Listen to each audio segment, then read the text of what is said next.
Welcome. I would like to welcome you to episode 394 of the Unpopular Podcast. This is the man, the myth, the legend, Jalen Hunter. And here at the Unpopular Podcast, I'm not really asking you to agree with me. I'm asking you to hear me out. One thing that we know about life is life continues to go. And with life going, things change. People advance. Modern technology improves. That is the concept of life. Life continues so that improvements can be made. And sports is exactly like life.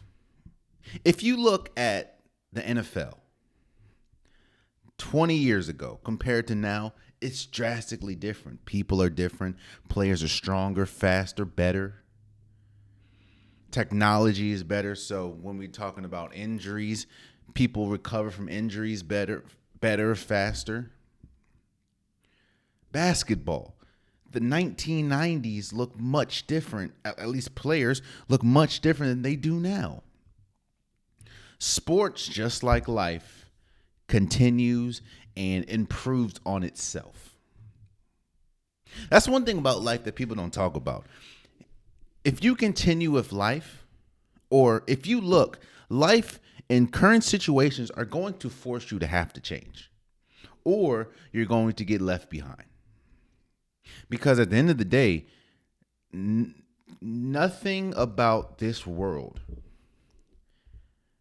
is the same as it was in the 80s or 70s.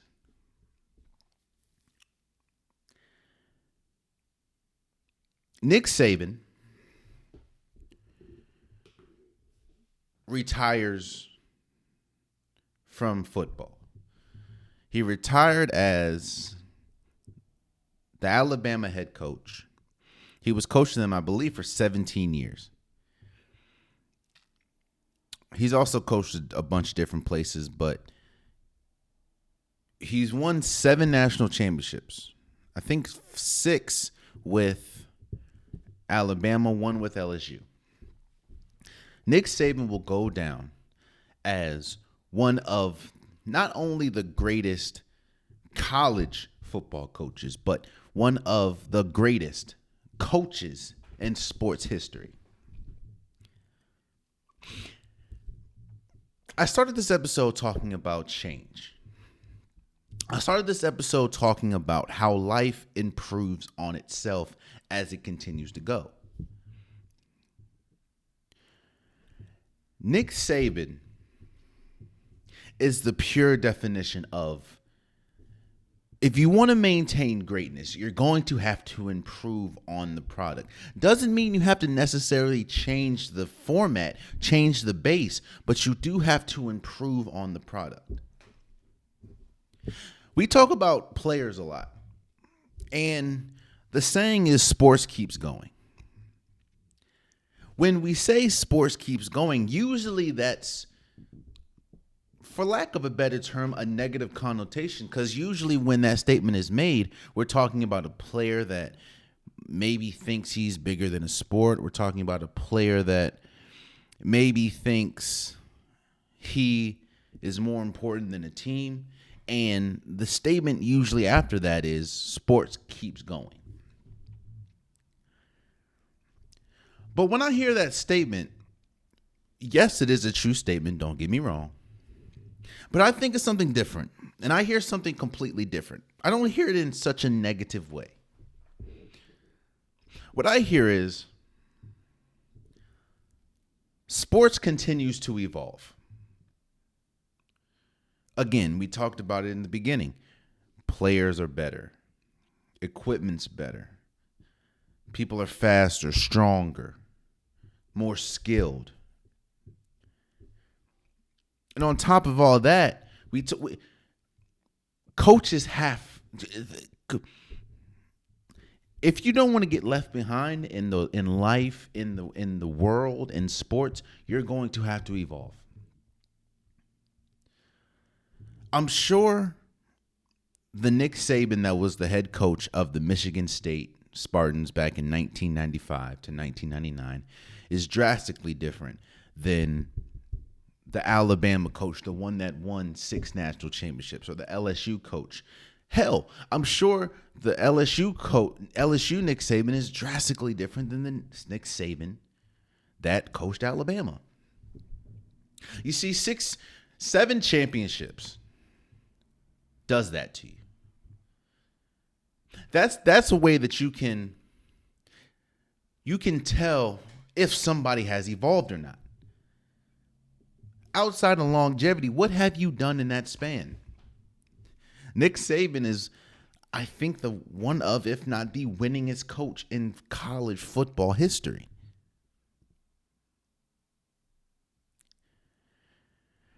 You see, you hear a lot of when you talk about great coaches, you hear a lot of similar traits. Doesn't really tolerate much disorder. Very detailed.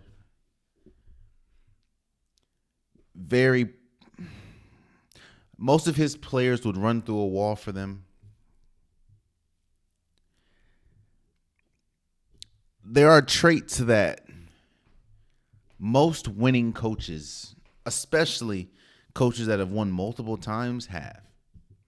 And a lot of that stems from the success of Nick Saban.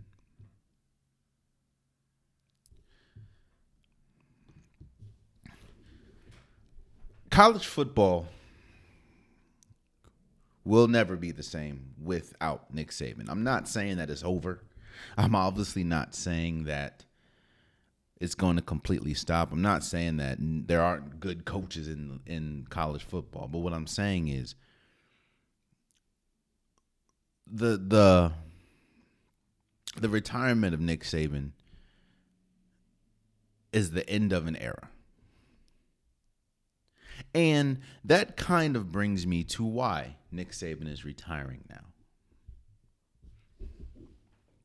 All we've heard for the last few years now is how much of a dire situation college football is in, and how college football is a mess. You hear that a lot. College football is a mess. What does that mean?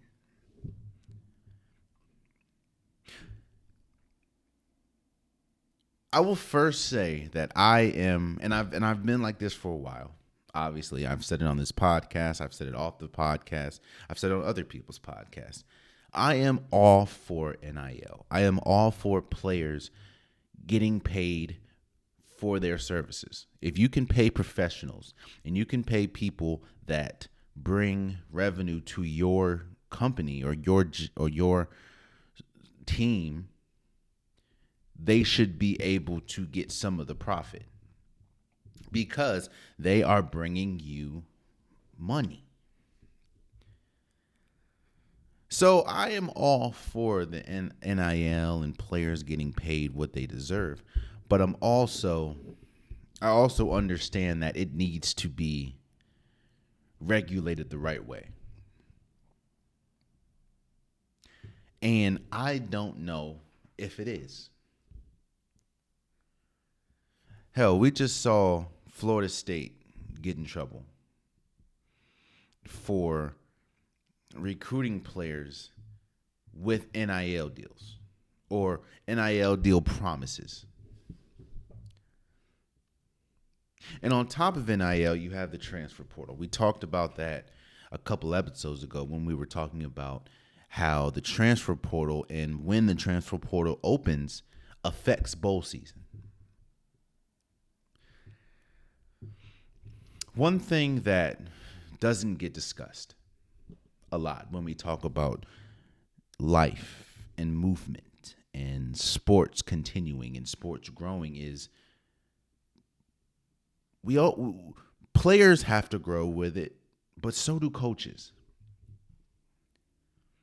And there are some coaches that are tired. And there are some coaches that see what's going on. and may just not have the energy to do it anymore. And there's nothing wrong with that. You look at college football, coaching in general is a young person's game. And what I mean by that is coaching takes a lot. Now, obviously, I'm not a coach. Let me be personal for a second. People ask me why I don't coach. You know, I play basketball. I played basketball probably since I was 5. I played high school, middle school, college. I play almost every week at my job. And people ask, Jalen, why you don't coach? You know, you have a podcast. You know a lot about basketball. Why don't you teach the youth what you know? Because you know what they say. People that don't do coach. And it's simple for me. Not only do I not have the time, but I don't have the patience. I don't have the patience to deal with me teaching you something, me telling you what to do, and you going out and not just not executing, but not doing what I say. I will bench you. That's me. Because I know, especially at a lower level, I know what it takes to win. And I don't have the patience for that.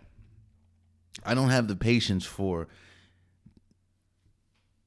trash. And you need patience as a coach. I don't have the amount of patience that you need. I don't have the patience to deal with moms and dads talking about, why didn't you play my son? Bro, did you not see your son airball twice? Did you not see your son hit the side of the rim? Or the side of the backboard. I don't have that type of patience, which is why I'm not a coach. Imagine dealing with that. Imagine dealing with that to a whole nother degree. You have to deal with kids that, first of all, recruiting. When we talk about college coaches, first of all, recruiting.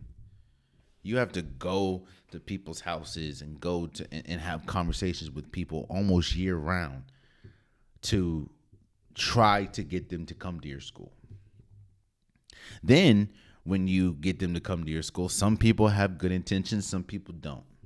Most people have that dream and the aspiration to make it further than college, whether that's the NFL, whether that's the NBA, whether that's MLB. They want to go professional. So sometimes you have to be honest with some people, like, yo, I don't know if that's for you. And some people can't take honesty well.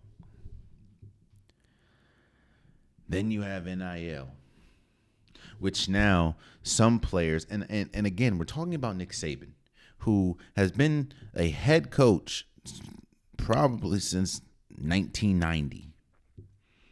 But he's been in the coaching realm since 1973. So you have Nick Saban, who is all about team and all about structure. But you have kids these days that, not all of them obviously, but a lot of them only care about how much money I'm going to make and how I'm going to get to the next level. So it takes away the feel of the game, the formula of the game.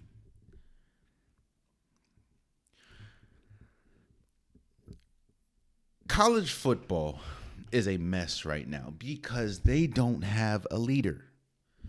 They don't have a president. They don't have a commissioner like Adam Silver, like Roger Goodell. College football doesn't have that. College sports, I don't think, has that. Now, every conference has a president, I believe, but they don't have a governing body. So it's like a crapshoot, which is why you see high-level athletes just completely skip out on bowl games because they want to go to they put themselves in the transfer portal. Or you have athletes saying, Where am I going to make the most NIL deals? So NIL deals are now shaping recruiting and now shaping which school you go to and how much playing time you get. You see, I do understand the benefits of NIL, but I also understand the issues that it could cause players and issues that it could cause coaches and could cause programs. I see that. Don't you think Nick Saban sees that? And he was in the crux of it. And Nick Saban was very vocal on his disdain for NIL, not because he doesn't feel these players should get paid, but he understood what it can do to a program. And now when you look at college sport or college football, it's a mess. And like we've always said, or like we just said in this episode, sometimes you just don't want to do it. Sometimes you see the light at the tunnel, or you see the light at the end, and it's not exactly what you want it to be. So you just get off the train. And there's nothing wrong with that.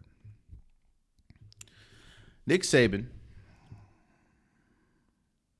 will go down as one of, if not the greatest coaches in not just college sports or college football history, but in sports history. Because not only was he a winner, that speaks for itself, but he was adaptable. He was able to adapt, and he was able to not just adapt, but he was able to not just go with the times, but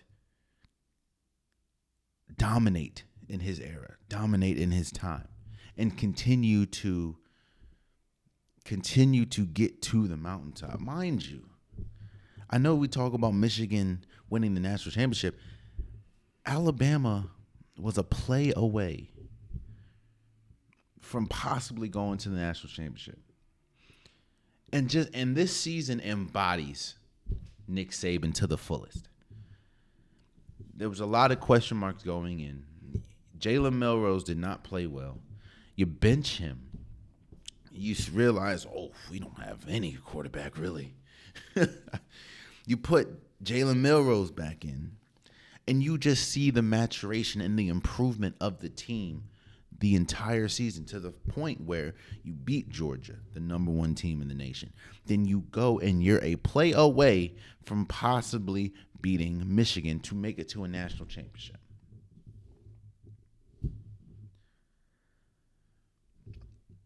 A rise of greatness. That is what we've seen from Nick Saban. And that's why nobody is like, damn, Nick Saban, like, why? This was the perfect, what were we talking about? It was time. And even with a loss, which is unfortunate, because even with Coach K, I'm a big North Carolina fan. We know this. But when you're someone as high as a Nick Saban, as high as a Coach K, you don't want their legacy, you don't want their career to end in a loss. But I do know that even with that loss, Nick Saban and Coach K, but Nick Saban's legacy is cemented as one of the greatest coaches of all time. So congratulate, and I do appreciate him leaving on his own terms. That's when you've built a legacy, when you built a resume as extensive and as pristine as Nick Saban, you'd hope that you can leave on your own accord. And that's what he's done. So shouts out to Nick Saban, and shouts out for an incredibly successful career.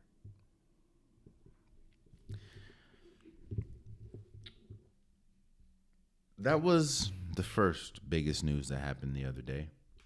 The next one was Bill Belichick. And Bill Belichick, which we've kind of seen this coming.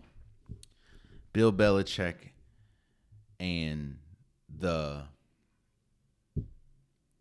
New England Patriots have mutually parted ways. Now,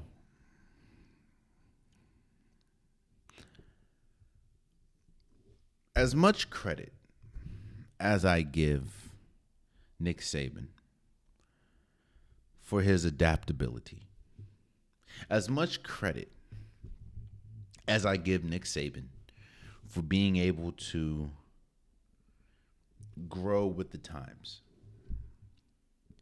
that I think is the biggest hindrance to Bill Belichick. Let me get the love off first. Like Nick Saban, Bill Belichick is arguably one of the greatest coaches of all time. Not just in football, or not just in the respective sport that he's in, but in history. The man took a organization that was not known for anything, that wasn't known for any type of winning, and built a dynasty out of it. Now, yes, for all the people that this Brady, I understand. Brady was a huge part of that. Yes. I'm not going to discredit Tom Brady's contributions to the Super Bowl or to the dynasty that was the Patriots. But you do need an architect. You do need someone to build. Tom Brady was an important piece, an important cog. But Bill Belichick was the machine. So Bill Belichick, there's no ifs, ands, or buts about it, is one of the greatest coaches of all time. He has 8 Super Bowls, 2 as a defensive coordinator, I believe, for the Giants with Bill Parcells, and 6 as a head coach for the New England Patriots.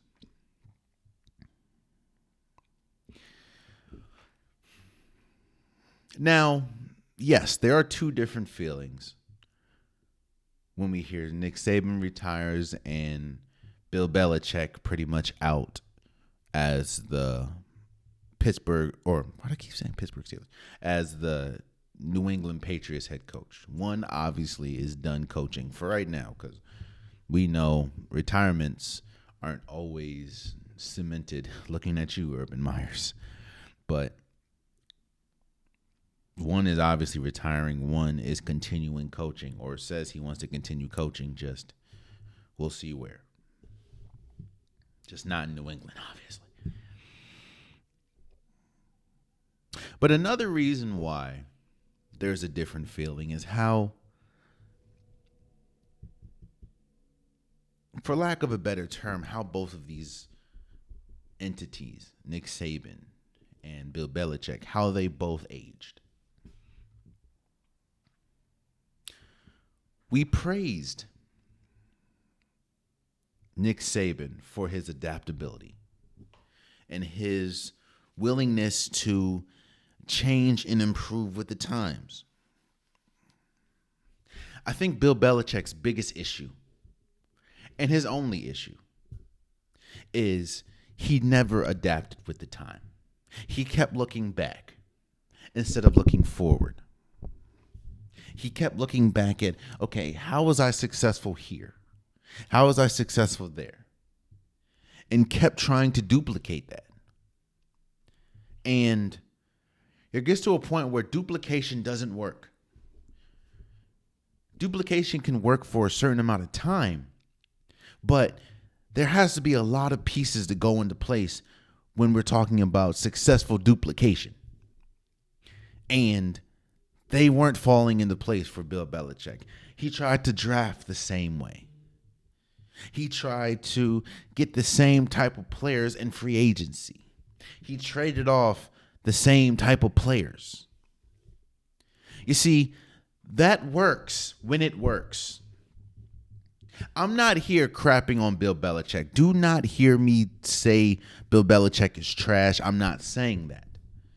But when you're in the crux of it, when your team is leaps and bounds, not only the best defense in football with Teddy Bruschi, with Ty Law, with McCourty,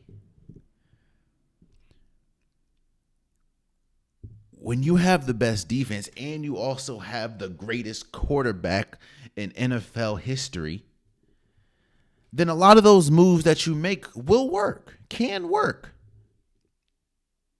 And a lot of those moves you make, even if they don't work, you have a defense to lean on. You have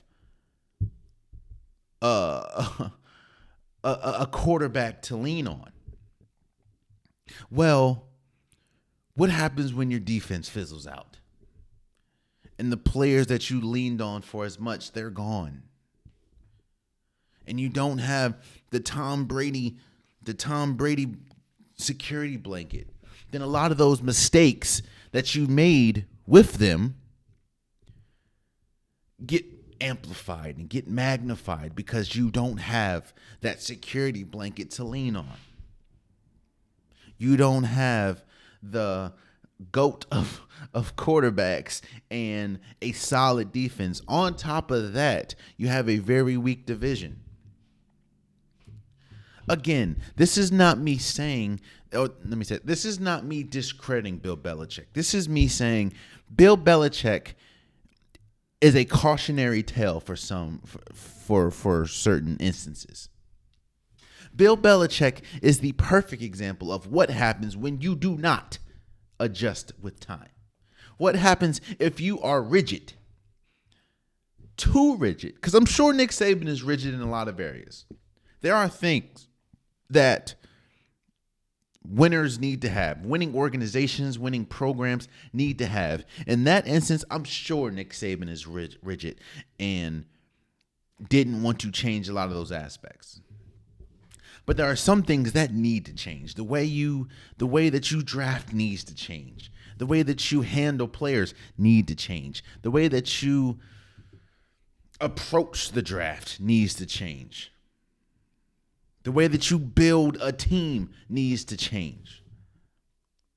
And for Nick Saban, that changed. And we saw it because we saw continuous growth. We even saw the last season. Again, they were a play away for possibly beating Michigan, the team that won the national championship. What did the Patriots look like this year? Or last year? Or the year before?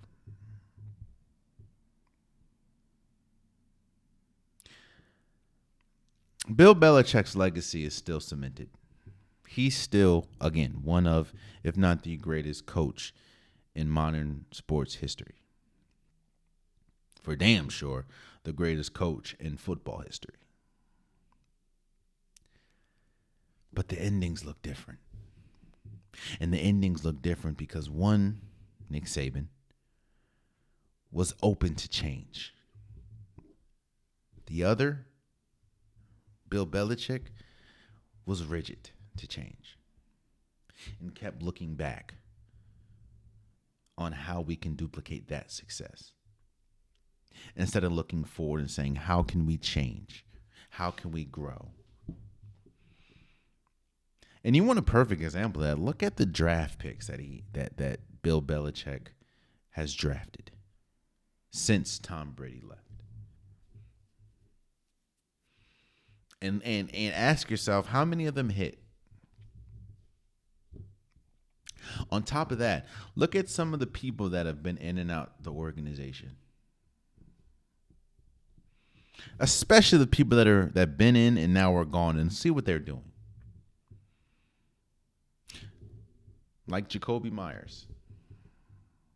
How Jacoby Myers is playing in Vegas right now. Compared to Juju Smith-Schuster, how he's playing in New England. Or N'Keal Harry, Very high draft pick. What's N'Keal Harry doing right now?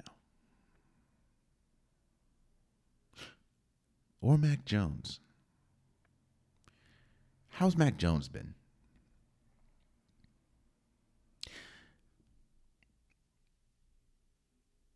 You see,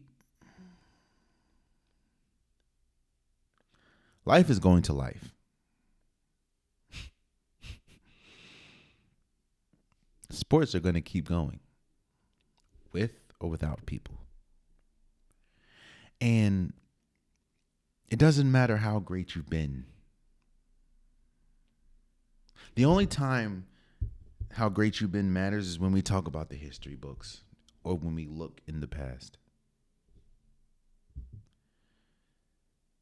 Again, I know it sounds crazy.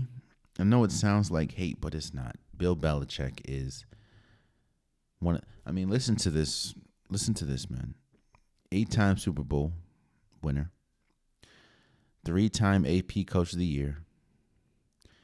He's on the 2000s All-Decade Team, 2010s All-Decade Team, NFL 100 Anniversary All-Time Team. He's on the New England Patriots All-2000s Team, New England Patriots 50th Anniversary Team, New England Patriots All-2010s Team, New England Patriots All-Dynasty Team. And he's a Maxwell Club NFL Coach of the Year. And he won Executive of the Year in 2021. So I'm not saying Bill Belichick is trash. That would be blasphemous. But what I am saying is, as great as Bill Belichick has been, and with the resume that Bill Belichick has, he still is a very cautionary tale. And that is, if you are late to adjust, let me say this. Adjustment period has windows. And if there are times when you can miss that window, and it seemed like Bill Belichick continued to build on the old without having the same pieces, instead of adapting to the new. Not saying you have to completely change, but you have to improve. And Bill struggled with that mightily. So I do think that he is one of the premier, obviously, candidates for one of the head coach, because there's multiple head coaching positions or head coaching vacancies right now. I do think that he is a prime candidate for a few of them, for pretty much all of them. He's Bill Belichick. But I will say this.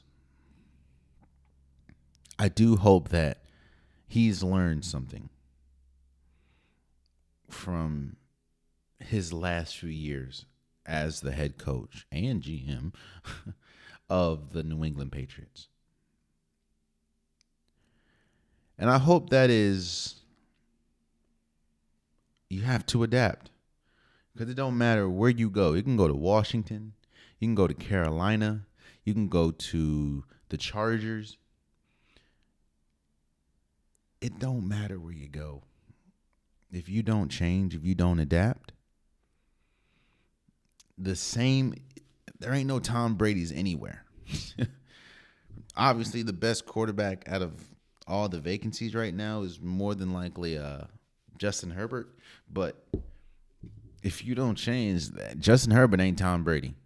And that Chargers team ain't the Patriots, the Dynasty Patriots. So I'm interested to see where he goes next. Oh, and I do want to talk about, the Patriots did hire Gerard Mayo.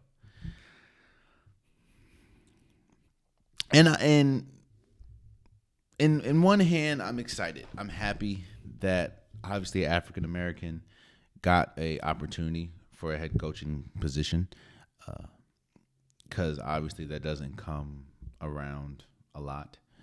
And I wish nothing but the best for Gerard Mayo. He won a Super Bowl with the Patriots. He was their defensive backs coach, I believe, or linebackers coach, or something like that.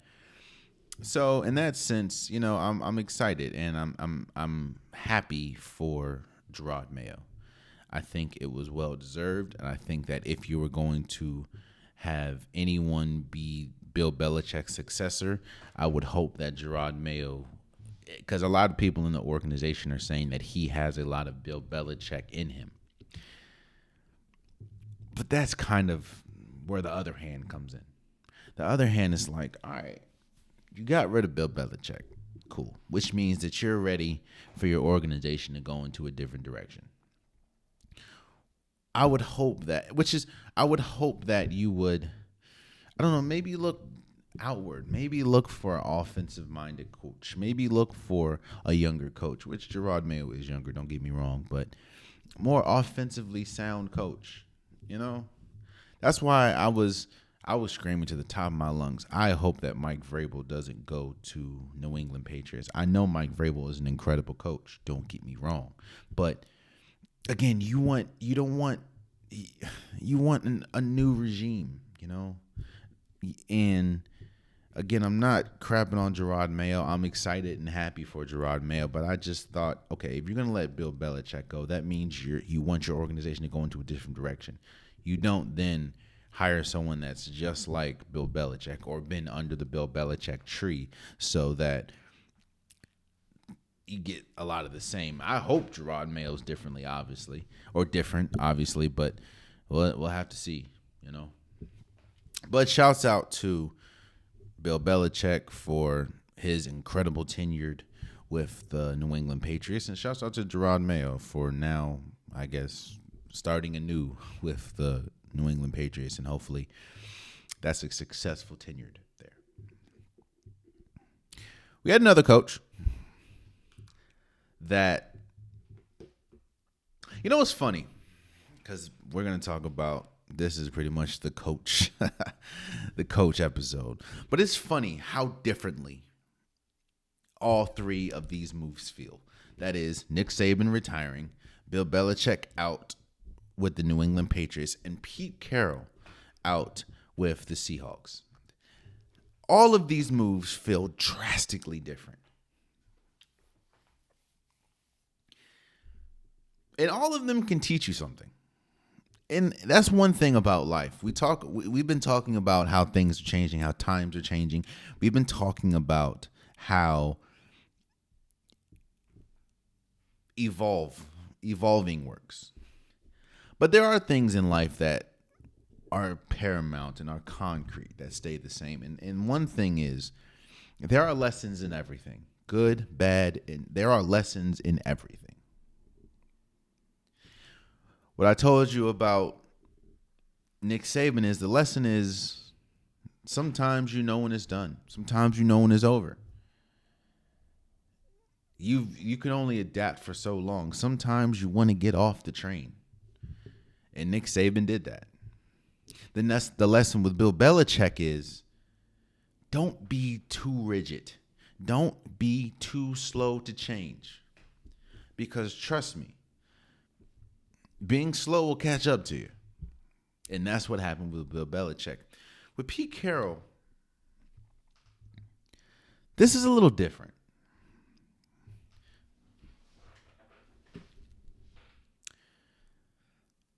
Now, when we think about coach pantheons and we think about greatness in the coaching position, of course, we think about Nick Saban. Of course, we think about Bill Belichick.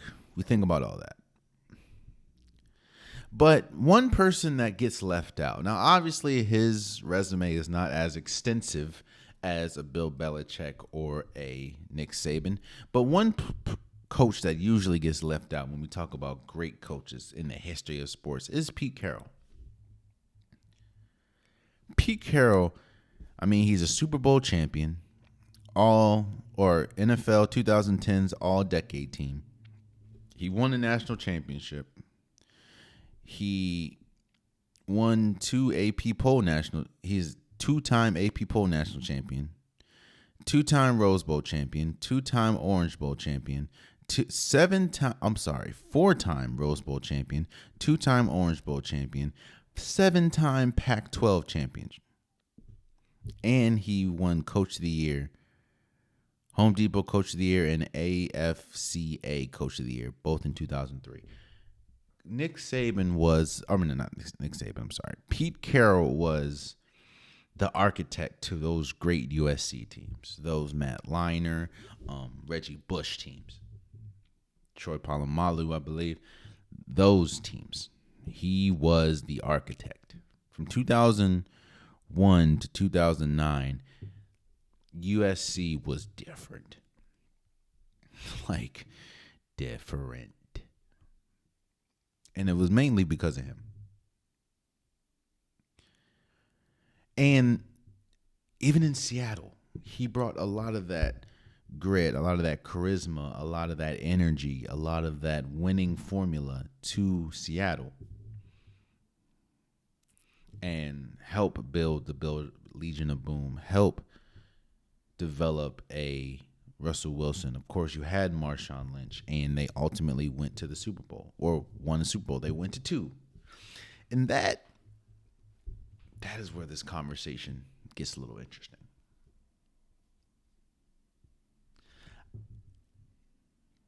Obviously, the end goal in sports every year, the end goal for your organization, the end goal for your franchise is to win a Super Bowl or win an NBA Finals or win a World Series or win a World Cup.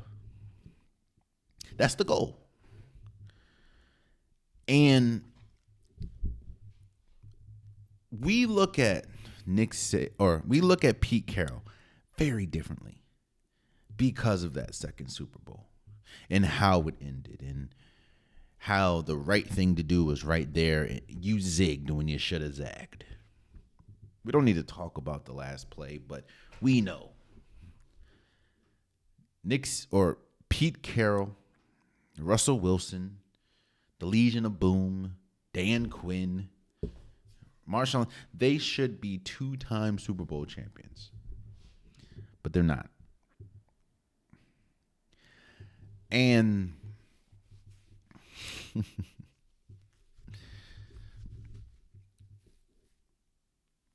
I think the issue that Pete Carroll ran into is that he was too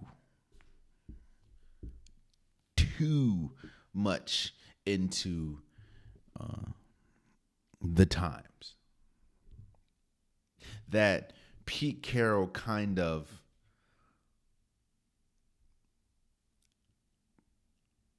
you know what? Now that I'm sitting here thinking about it, now that I'm sitting here talking about it, Pete Carroll zigged when he should have zagged. There's no doubt in my mind that Pete Carroll is a great coach. I mean, again, the resume, the proof is in the pudding. There's no doubt in my mind that Seattle would not be a Super Bowl champion if it wasn't for Pete Carroll. There's no doubt in my mind that someone like Russell Wilson wouldn't be as critically acclaimed before obviously going to, or his last 2 years in Denver, but I don't think Russell Wilson would be as critically acclaimed if it wasn't for the teachings and under the tutelage of Pete Carroll.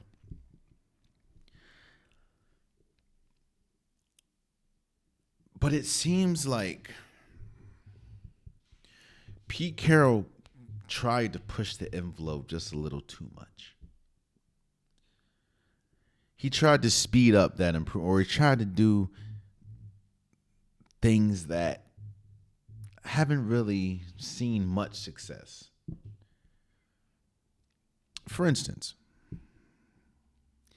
you can say now in hindsight that it was a good move if you want to, but giving up on Russell Wilson for Geno Smith. And Geno Smith was great last year. Do not get me wrong. And Geno Smith has been much better than we thought he would be. But this year was more of a come to the realization of who Geno Smith really is. Like we say, a water always finds its level. And Geno Smith is good, don't get me wrong, but he's not. I think that there was kind of a case with the Seattle Seahawks is Pete Carroll needed Russell Wilson the same amount as Russell Wilson needed Pete Carroll, because both of them haven't seen much success without each other. Now, Pete Carroll obviously more than Russell Wilson, but it's relative. And you know what's funny?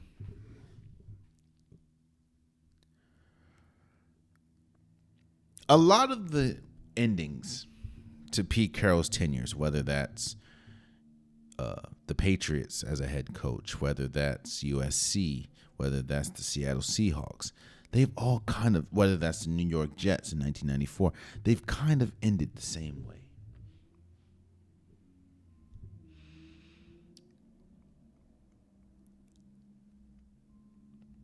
Now, again, I know this sounds like hate but it's not. Pete Carroll is cemented in greatness. But again, you never want to be too fast to change. You never want to be too slow, and you never want to be too rigid. And it seems like Pete Carroll was constantly too fast for change.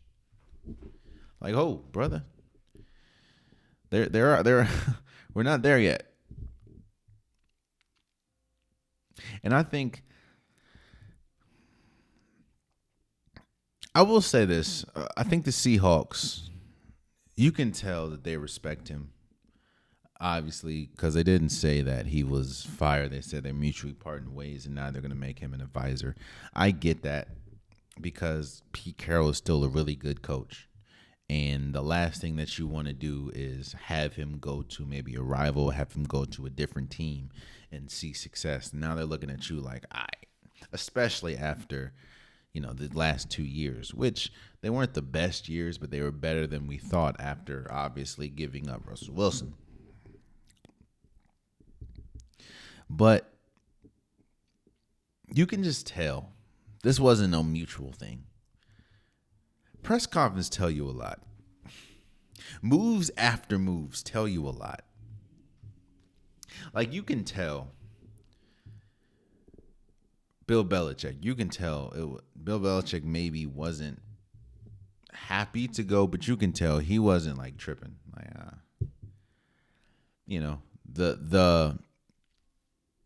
the light or the candle has hit the end of the wick. It is what it is. You can tell he wasn't upset. He wasn't tripping. Like, hey, I've done what I've done. I'm going to continue coaching somewhere. Just won't be here. Pete Carroll was hurt.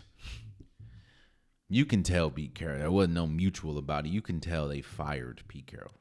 They just tried. They just didn't want to embarrass him in the public and say, yeah, we fired you or we part ways.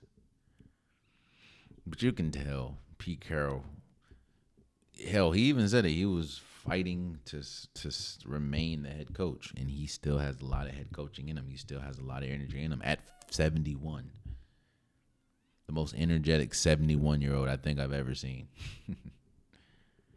So you can tell. And Nick Saban, he walked out. He walked out the door and into a Reese Davis interview, which is hilarious. You knew, oh yeah, this was brewing. I always find that funny, man. And this is obviously a side note, but planned, like, orchestrated moves, like when Jimmy Butler had the whole practice thing and walked out of practice into a Rachel Nichols interview. I'm like, wait, what? Nick Saban said, yeah, I'm retiring, and walked right into a Reese Davis interview and gave us like a 35, 45-minute interview. I'm like, damn, he knew it was coming. Like, this wasn't all right, I'm waking up.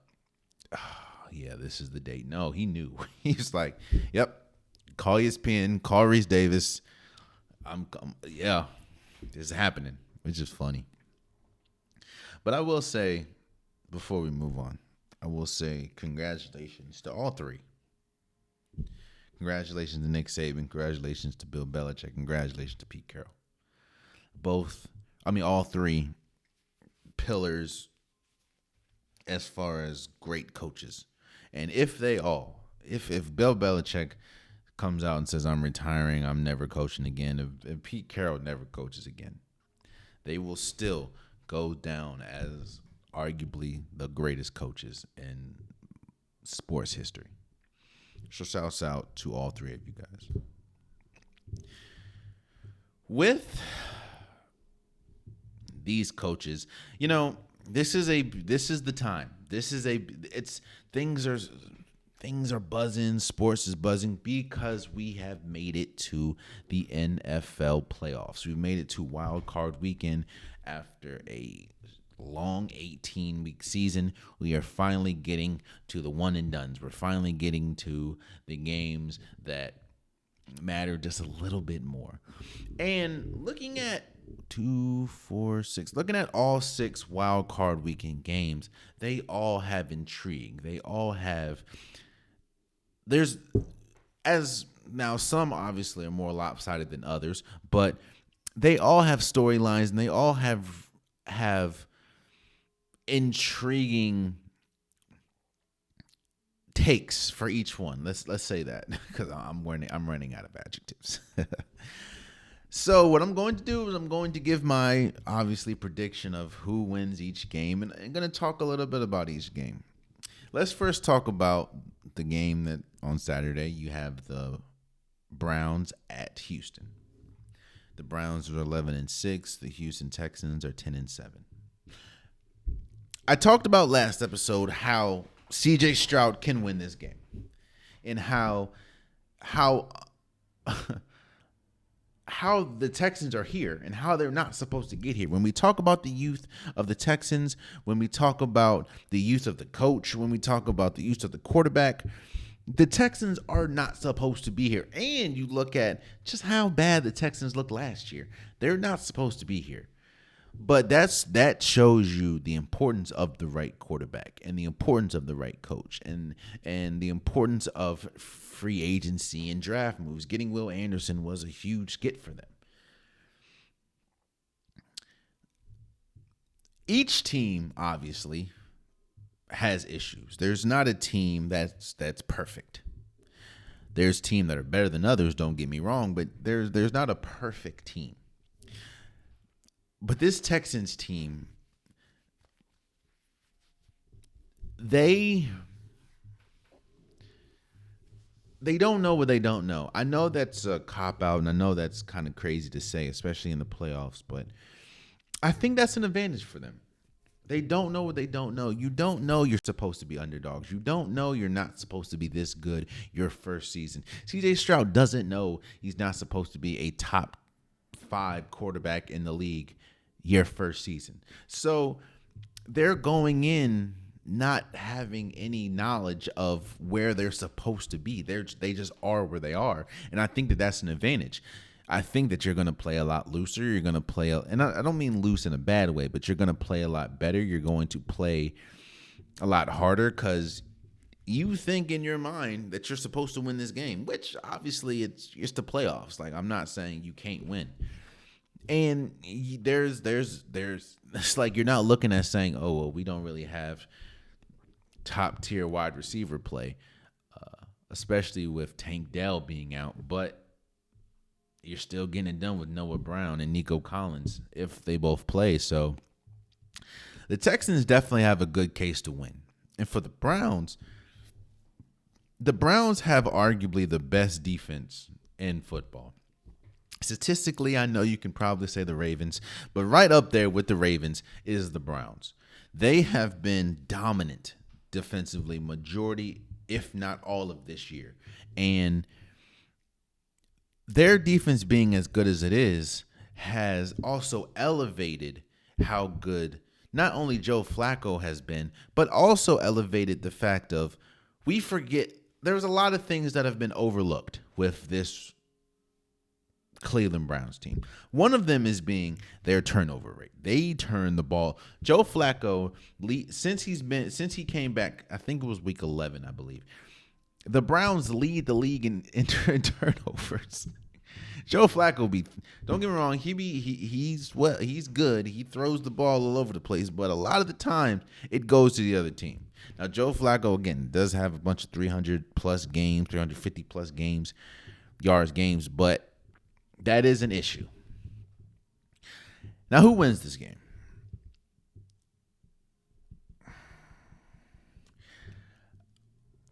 The only way I can see, because with Tank Dell being out, that's huge, and there are some key injuries for the Houston Texans. And the Houston Texans are not supposed to win this game. They're just not. But I will say this. There are things that are trends. There are things that are just once in a, things that are constants. And it's naive for me to think that the Browns are and Joe Flacco is going to instantly stop turning the ball over. And C.J. Stroud has been, again, one of the best quarterbacks in the league since this entire year. So I think this is an upset, obviously, but I have the Texans beating the Browns. I think if the offensive line can give C.J. Stroud some time and the receivers can get open, I think that they're going to have more opportunities because of the turnovers that Joe Flacco has. Now, I know that this is probably going against the grain because I think the bettors and the money line or whatever it is has the Browns winning, but I have the Texans winning. I just think the way C.J. Stroud's been playing, it's been incredible. So I have the Texans beating the Browns. Dolphins at Chiefs. Let me give you some factors of this game. Tua has struggled. Tua and the Dolphins have struggled mightily against winning teams. They've struggled. Tua himself has struggled in cold weather.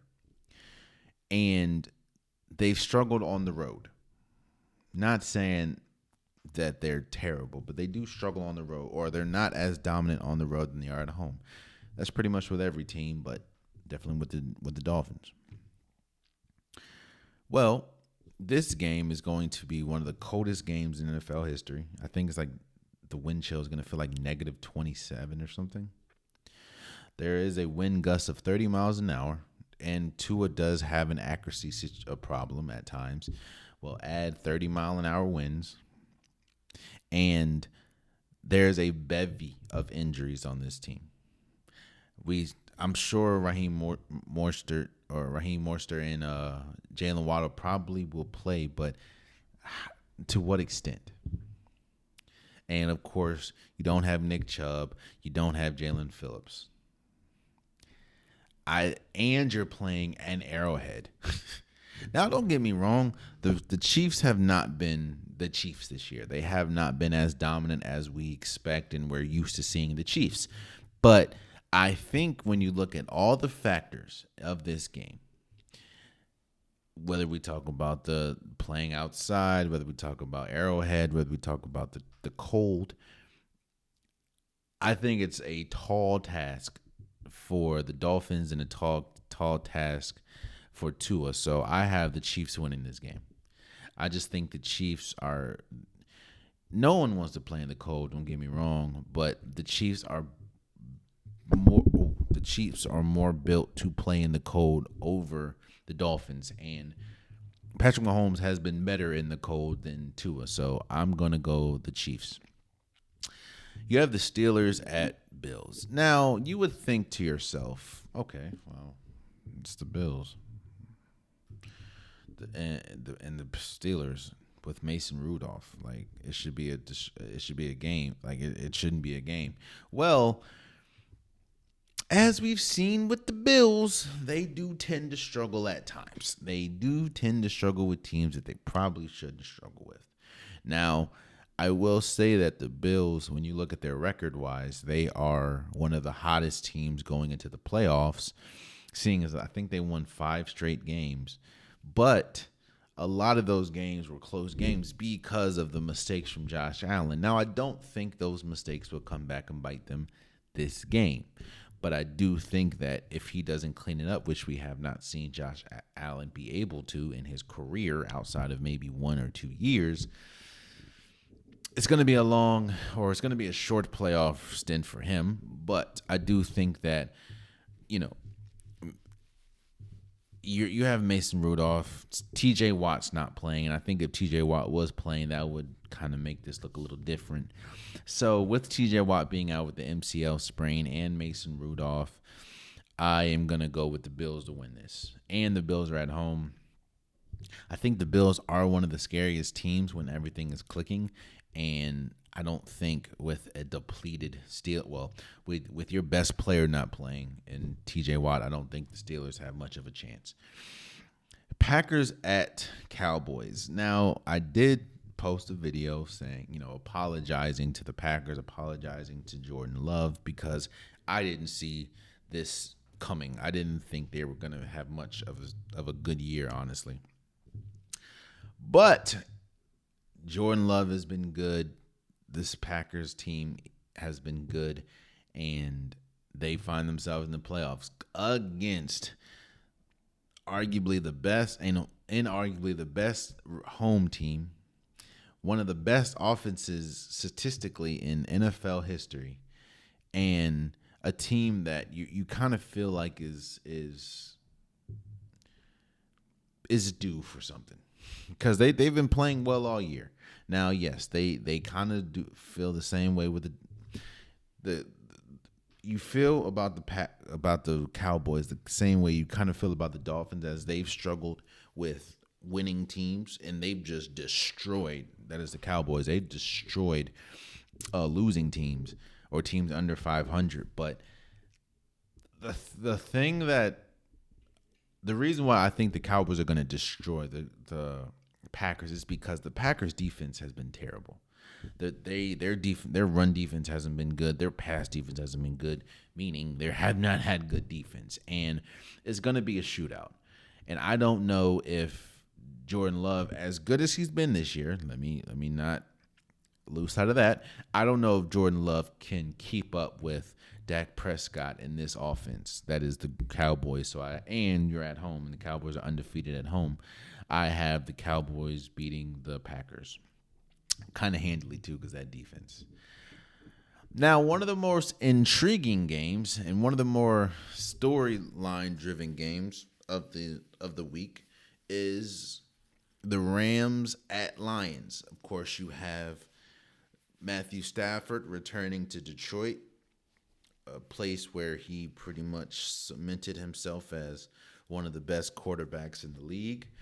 Then you have Jared Goff playing against his old team, the LA Rams. Both players, or Jared Goff led the Rams to a Super Bowl. They obviously didn't win that one, but this game is very challenging. This was probably the toughest game to pick because I can honestly see both outcomes happening. I can honestly see the Rams winning, and I can honestly see the Lions winning. The Rams are one of the, if not the hottest team coming into the playoffs. I know that you can say the Bills with their record, but I'm talking about not just the record, but how they're playing and how good they're playing. The Rams are... Matthew Stafford has cemented himself as one of the most accurate passers in the league, and what he's doing with this offense, with Williams at the running back, with Puka Nacua, with Cooper Kupp, that it's a tough thing to stop. Now, the one area that they do struggle in is stopping the run. And even with Aaron Donald, the rest of the defensive line isn't the best at stopping the run. And when you're going against Jahmyr Gibbs, when you're going against David Montgomery for the Lions, that can be problematic. Now, we've also seen Jared Goff can give the other team some advantages as far as interceptions, but if I'm Dan Campbell and I understand how bad the Rams run defense can be, there's no if, ands, or buts about it. I am running down their throat, and we'll see what happens. So, and the Lions are at home. Ooh, but you're playing in a dome. The Lions have struggled. Now their defense has come around, but they do struggle with pass defense a little bit, and that is the bread and butter for the Rams. Now I will say that the Rams' offensive line isn't the best either. I'm going to go with the Lions. I think the Lions are going to win their first home game or home playoff game in God knows how long. I think that's probably going to be one of the best games of the weekend, but I'm going to go with the Lions. And then you have Monday Night Football. You have the Eagles at Buccaneers. And every flag, every sign is pointing to the Bucs. The Bucs are the healthier team. The Bucs are coming into the playoffs much better, with more momentum. The Bucs quarterback, even though Baker Mayfield has his issues, he's healthy. Everything is screaming Bucs. When you look at the Eagles, they have not been good for a while now. When we talk about the season, their defense has been terrible. They fired a defensive coach to bring in Matt Patricia, and the defense has still been terrible because it's hard to learn a whole nother defense halfway through the season. Jalen Hurts is hurt, and he came out and said he hasn't been throwing the ball because of his hand. That's problematic. A.J. Brown, we don't know his status, if he's going to be able to go, but I think that they're leaning to him playing. We don't know Devontae Smith's status. Everything is screaming. Oh, and you're playing at the Bucs. Everything is screaming Bucs.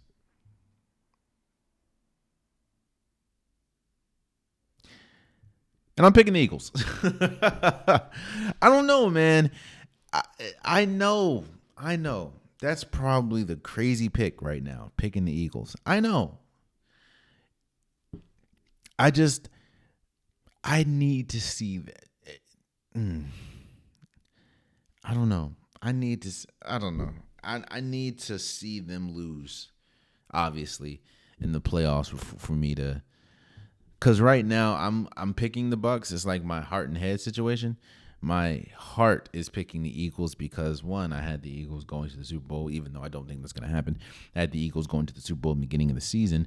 And I know I've seen the Eagles just this year play up to snuff. I've seen them play and destroy the Vikings. I've seen them destroy teams. Like, I've seen that. But with my heart or with my head, it's like, all right. I've also seen the Eagles lose very important games. I've seen the Eagles squander the number 1 seed. I've seen the Eagles get destroyed by teams. I've seen the Eagles lose to the Giants. Like, it's a hard-head situation. I'm going to pick the Eagles, even though everything in me and all the signs are saying pointing to the Bucs. So I got the Eagles winning. I think this is going to be. I mean, there's game start today. Obviously, this is going to be a very interesting playoffs. I am very nervous for my Super Bowl pick, but they are the number 1 seed, so we'll see. But those are my wild card picks. Let me know what you guys think, and let me know who you're rooting for. Let's move over to basketball a little bit.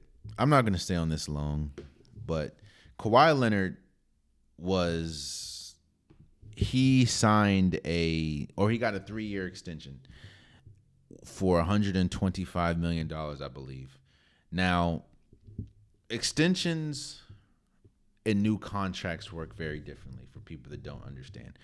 New contracts means it just like you either finish out your previous contract or it cancels out your previous contract, and you get a new one. Usually that's what players do. That's why you see a lot of players try to hit free agency, because they have the opportunity to get a new contract. And with a new contract, you make more money with a new contract than you do an extension. That's how contracts work. You make more money with with an extension, or no, you make more money with a new contract than you make an extension.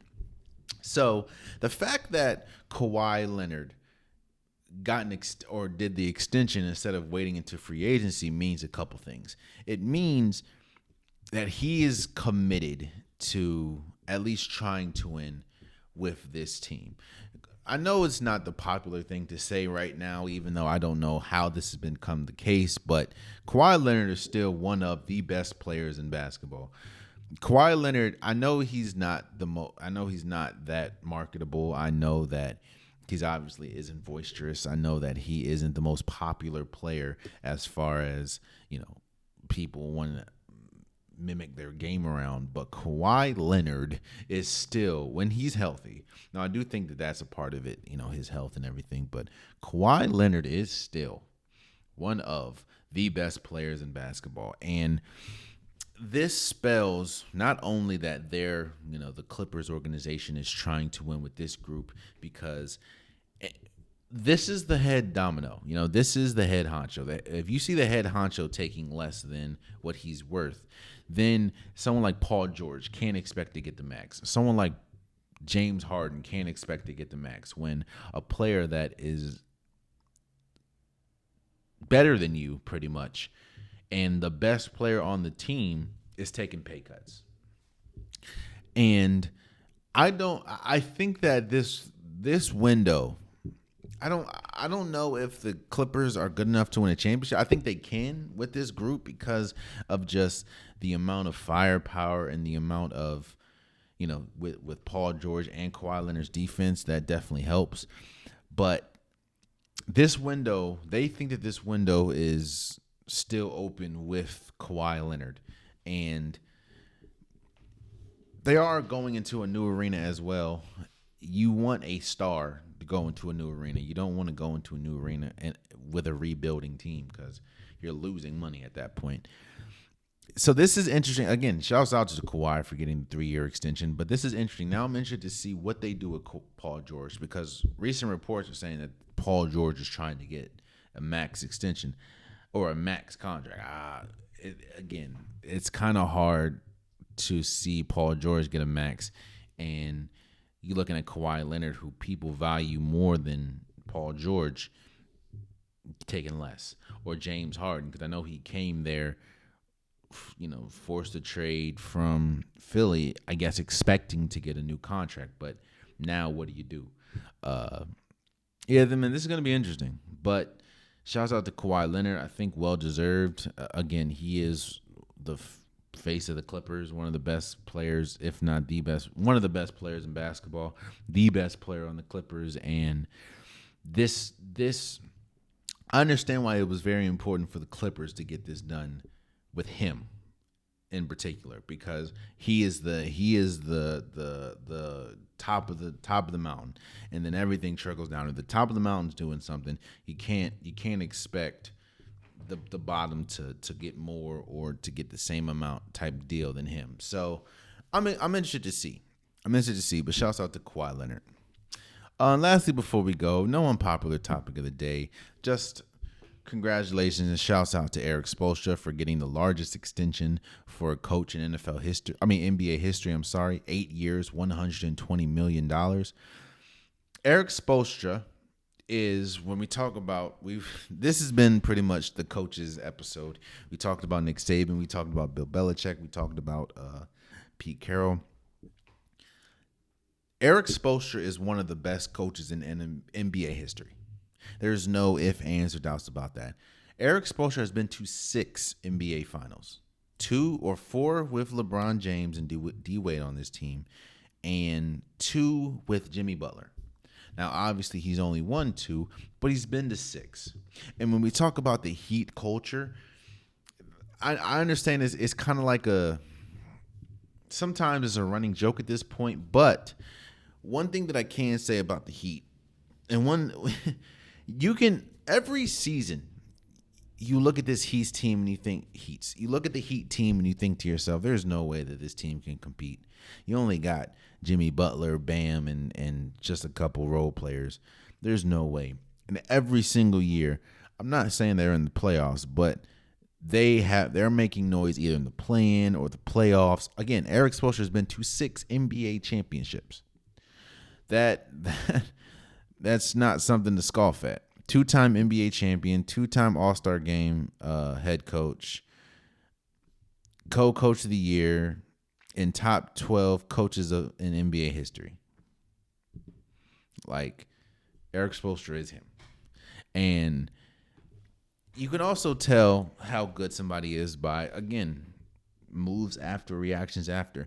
There's not one person that I saw say, damn, Erik Spoelstra ain't worth none of, like, Erik Spoelstra's not worth that much. Jesus Christ. Everyone from LeBron James, D. Wade, to all his former players, even players that aren't his former players, are congratulating and shouting out Erik Spoelstra because they understand how important not only he is to basketball, but how important he is to the culture and to sports, and how he is one of the greatest coaches in NBA history. So shouts out to Erik Spoelstra signing the richest extension for a coach in NBA history. Well deserved. And there you have it, man. That's been today's episode of the Unpopular Podcast. I truly, truly appreciate you guys. This is playoff weekend, wild card weekend. Let me know who you guys are going for. Let me know if you think my takes are terrible, which I'm sure you will. Please, if you want Unpopular Podcast merch, get Unpopular Podcast shirt, hoodie, sweater, long sleeve joggers. The link in the description below. I have multiple different colors, multiple different designs. Get your Unpopular Podcast merch today. Also, please subscribe to the YouTube channel. I see a lot more people are subscribing, and I appreciate it. I truly, truly do. It's a great, great feeling seeing that people are, joining in and caring about what I say enough to subscribe. It means a lot. Tell a friend to tell a friend to tell a friend to subscribe. I new episodes every Wednesday and Saturday, so the visuals are on YouTube, and I also do clips. I do reels. Subscribe. Also, please I understand that I have YouTube followers, and understand that I have DSP listeners, people that just listen to me. Subscribe to wherever you're listening, whether that's Apple Podcasts, whether that's Spotify, whether that's Pandora, whether that's SoundCloud. You listening to me means the world to me. And I don't think that you're less than somebody else. I don't think that you're less than my YouTube audience. So it definitely means a lot. Please subscribe. It means so, so much to me. And I appreciate you guys for listening, for watching, both of you guys. Also, follow the socials. Follow Instagram. Follow TikTok. I post pretty much daily with reels, with stories, with comments. If that's probably the fastest way to get a reaction or get a response out of me is social media. I will say, keep it respectful if you don't agree. I understand people don't agree with everything I say. That's cool. Just keep it respectful, and we'll talk. And until next time, I hope you guys have a fantastic weekend. And until next time, much love.